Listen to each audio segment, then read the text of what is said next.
ویدیو امروز برای بچه‌هایی که فیلم‌های تاریخی دوست دارن و اکشن دوست دارن یه فیلم تاریخی جذاب ببینن. این سریال برای اوناست. یه سریال 10 قسمتی واسهتون آوردیم به نام رایس آف ریون یا خیزش قهرمان که به تازگی منتشر شده. بریم ببینیم که هر چیزی دیدن داره یا نه. با ما همراه وارد ویدیو بشین. یادتون نره که حتما لایک، کامنت و ساب فراموشتون نشه.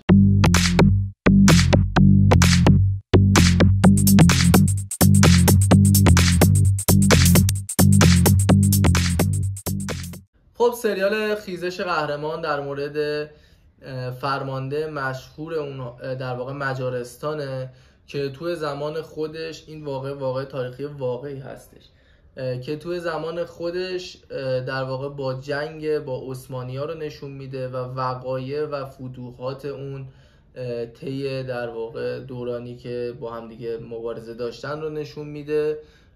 میپردازه به این که خب اصلا چی شد که در واقع این فرد حاکم شد، چی شد که به حکومت رسید، نحوه.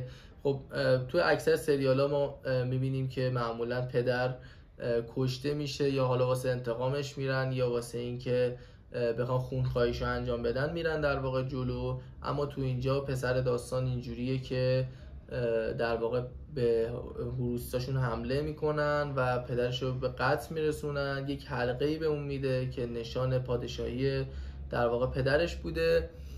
اون حکومت رو در واقع در دست میگیره و با فتوحات مختلف و جنگ‌های مختلف و اتفاقات مختلف در واقع کشورهای خودش رو گسترش میده و حالا توی این در واقع قسمت ها قراره بپردازیم به جنگی که بین اون و در واقع عثمانی‌ها در برمیگیره و روابط عاشقانه و اتفاقات تاریخی که خب یک سریاش در تاریخ واقعیت داره و این فتوحات انجام شده. خب و به واسطه اینکه یک سریال باید جذابیت سینمایی هم داشته باشه یک سری چیزهایی هم بهش اضافه شده، یعنی کاملا از روی تاریخ نیست.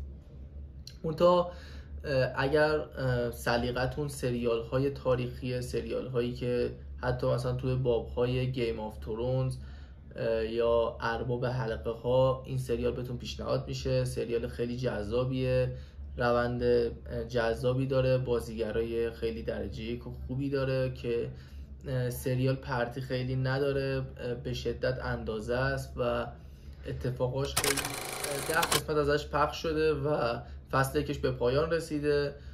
الان که ما با هم داریم صحبت میکنیم تمدید شده واسه فصل دوم و حالا من روایت کاملی از خط داستانی نمیخوام بهتون بگم، اما خب توی این سریال شما مبارزات خیلی جذابی رو میبینید، صحنه‌های اکشن خیلی جذابی میبینید، خیلی روی لوکیشن های این سریال کار شده و مجسمه ها، زمینه ها، حتی توی مبارزات شما مبارزاتی رو میبینید که با واقعیت خیلی نزدیکتره، حرکات خیلی واقعی تره و خیلی تجسم واقعی تری برای شما داره.